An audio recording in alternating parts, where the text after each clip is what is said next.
Leo ni siku nyingine tena tunajaribu kuangazia. Leo itakuwa ni makala yetu ya pili, tunajaribu kuangazia Mkinga ni nani. Na leo tutajaribu kujikita kutazama mambo mbalimbali yaliyoko katika jamii ya Wakinga na tutafahamu kwa nini mtu huyu anaitwa ni Mkinga.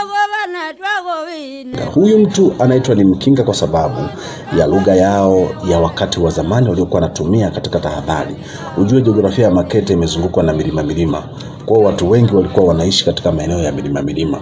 Kwa hiyo walipokuwa nafikiwa na wageni ama wavamizi kutoka maeneo mengine, basi iliwalazimu kutumia lugha ya Bakenga mwerolera Bakenga, na kwa sababu hiyo lugha ikawa inawatambulisha kwamba wao ni watu wa aina fulani, na ndipo likazaliwa jina la Mkinga kwa sababu ya neno Bakenga mwerolera. Basi ndio hivyo ilivyokuwa. Lakini hii wilaya ya Makete inaitwa Makete. Kwa nini inaitwa Makete? Hii wilaya inaitwa Makete kwa sababu eneo la Iwawa Makete mjini ndio kata iliyoko Makete mjini na ndio makao makuu ya Makete. Pale palikuwa ni njia panda kati ya watu wanaotoka maeneo mbalimbali. Mfano, mtu anayeenda Blongwa ilikuwa lazima apite Makete kutoka maeneo mengine, lakini hapa Makete palikuwa ni njia panda kati ya watu wanaoenda Ndulamo na vijiji vya jirani kama Isaplano pamoja na maeneo ya kwenda Ikuo na hata Matamba pia. Lakini pia si hivyo tu, hata watu wa vijiji vya Lupalilo, vijiji vya Ivalalila na maeneo mengine yaliyokuwa yanazunguka katika eneo hilo, basi yote yakawa yanasababisha watu wakutane Makete alafu kisha waanze kutawanyika kuelekea maeneo. Sasa eneo hili lilikuwa na mmea unaitwa Makete. Huu mmea Makete ulikuwa umezagaa sana katika eneo hili la kata ya Iwawa. Kwa hiyo wanapotambulishana juu ya mahali pa kukutana walikuwa wanasema tutakutana pa Makete. Kwa sababu hiyo sasa likawa eneo hili ni kitovu cha watu kukutana, na mara tu baada ya ujenzi kuendelea na watu kutafuta makazi mapya, wakati wa Sogeza ya mwaka 74 watu wakajikusanya wakaja Makete, wakasema jamani twende tukajenge Makete. Wakati wanasema twende tukajenge Makete, na baada ya hapo mwaka 1979 wilaya hii ikaanza kutambulika ikiwa ni miongoni mwa wilaya zinazounda mkoa wa Iringa. Ingawa kwa sasa wilaya ya Makete ni miongoni mwa wilaya zinazounda mkoa wa Njombe ambao ulianzishwa mwaka 2012. Lakini pia wilaya ya Makete hii inaundwa na tarafa 6. Tarafa ya Blongwa, tarafa ya Magoma, tarafa ya Matamba, tarafa ya Ikuo, tarafa ya Lupira. Aidha, wilaya ya Makete ina tarafa jumla 6, ina kata 22 pamoja na vijiji 98.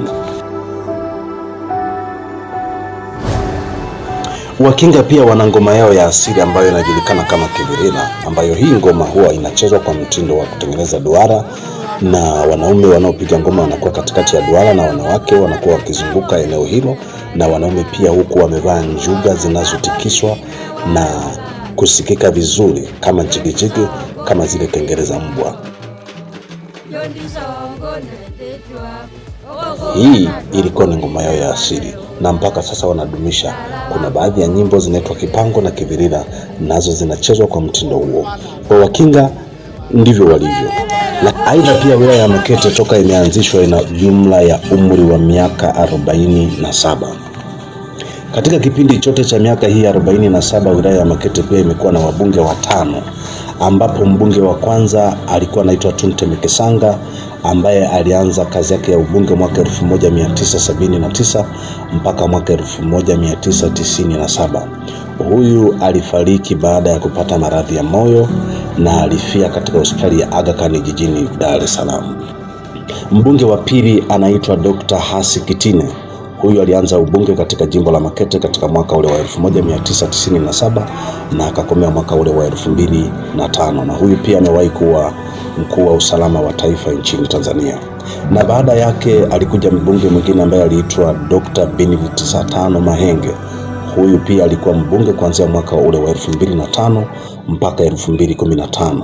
Na mara baada ya kutoka huo mwaka 2015 akaja mbunge mwingine aliyejulikana kwa jina la Dr. Norman Sigala ambaye pia alianza kuwa mbunge katika kipindi cha mwaka 2015 mpaka 2020.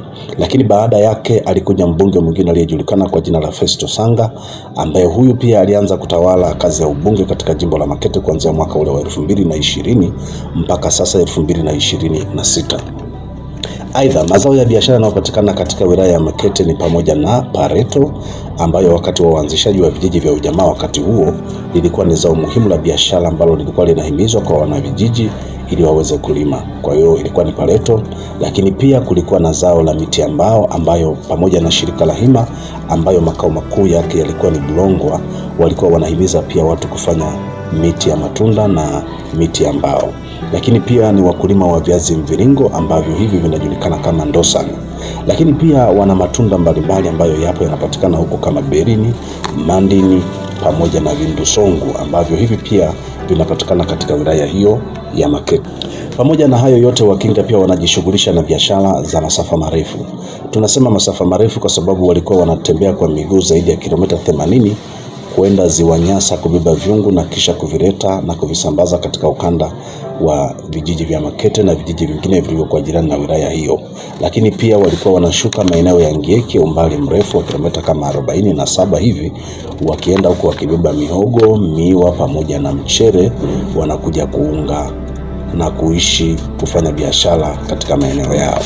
Pamoja na hayo pia kulikuwa na njia muhimu ya kibiashara ambayo Wakinga wengi walikuwa wanashuka wanatokea maeneo ya Makalia, pia nako walikuwa wanafanya biashara ya vitu mbalimbali kama vile ndizi katika maeneo yao.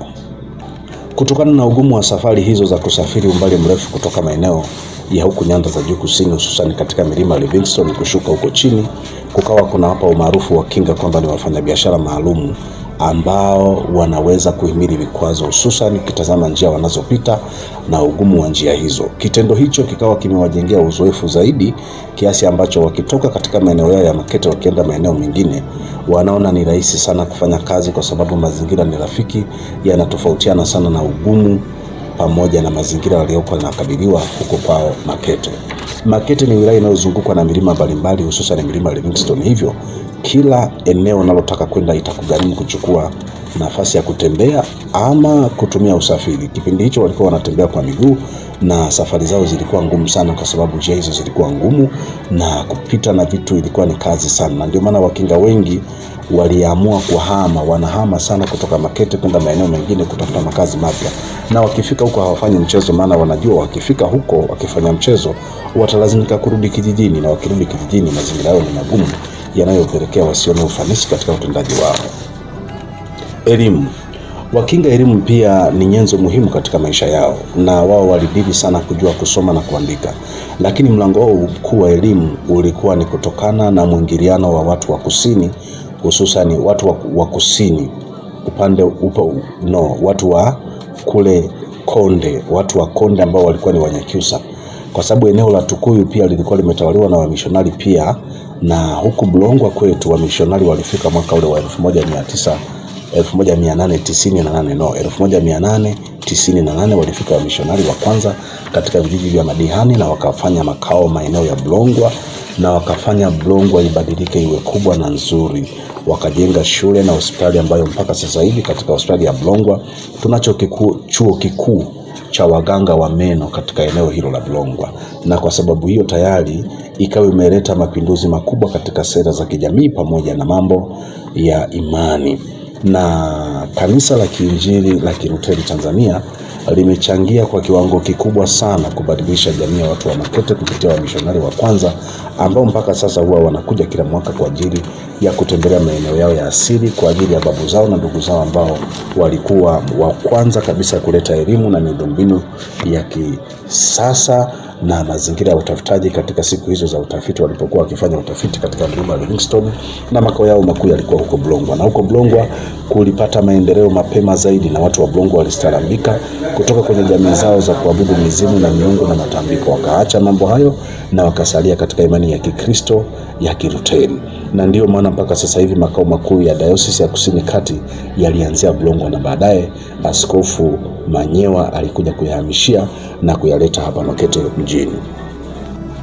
Wakinga pia wana kauli mbiu yao katika kazi ambayo inajulikana kama Embombo Nuluhala. wanaamini kabisa kama mtu utakuwa unafanya kazi, basi ni lazima kutumia akili ili kazi yako iweze kuwa na ufanisi mkubwa itakao kusababishia mafanikio makubwa na tele. Pamoja na hayo yote, katika muktadha wa elimu katika eneo la Bulongwa, hatuwezi kuwaacha watu muhimu ambao walikuwa na mchango mkubwa, waliokuwa kiunganishi kati ya wamishonari pamoja na watu wengine wa jamii ya Bulongwa, hususan kama vile mchungaji Tupevirwe Sanga.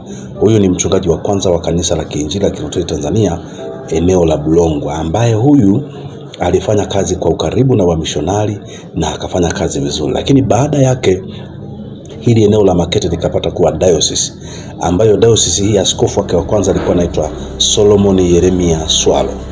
Huyu pia naye alikuwa ni mchungaji, baadaye akapata nafasi ya kuwa askofu wa kanisa hili la Kiinjili la Kilutheri Tanzania, ambaye mama yake mzazi alikuwa ni mkazi wa kijiji cha Usiriro, lakini akiwa ni mzaliwa wa kijiji cha Maliwa katika eneo la Lupira. Na kwa sababu hiyo, huyu Solomon Swalo alikuwa na wadogo zake ambao hatutawataja kwa sababu ambazo ni za msingi tu kwa sababu ya mazingira yetu. Lakini pia tunakujulisha kuwa Makete ina watu muhimu, isipokuwa ni watu waliojificha, hawajulikani sana. Ukitaka kuwajua Wakinga ni akina nani, basi ni kutazama biashara mbalimbali zilizochangamka katika masoko mbalimbali, utakuta na akina Sanga. Na katika kabila hili la Wakinga lina koo mbalimbali ambazo naweza kutaja kwamba kama vile ukoo mkubwa unaoongoza sana ni wakina Sanga, kuna akina Kyando, kuna akina Mahenge. Wakati ujao nitakujulisha kazi ya Sanga ilikuwa ni nini, na pia nitakujulisha pia kina Mahenge kazi yao ilikuwa ni nini katika kabila la Wakinga. Na kwa leo tunaishia hapa. Napenda nikutakie mchana mwema, lakini pia makala hii unaweza ukaihitaji kwa kusubscribe kwenye chaneli yetu, lakini pia kwa kufuatilia katika makala zetu zitakazokuja. Ninakualika tena, usikae mbali. Ulikuwa nami msimulizi wako Dr. Sanga Phone Clinic, nami ni bingwa na mtaalamu wa kutengeneza simu, nikipatikana Makambako, Njombe, Tanzania. Lakini pia siko mbali na MC wangu Swalo ambaye ananiweka barabara kabisa katika kipindi hiki. Tunakukaribisha, karibu sana, tuko pamoja. Mungu akubariki sana.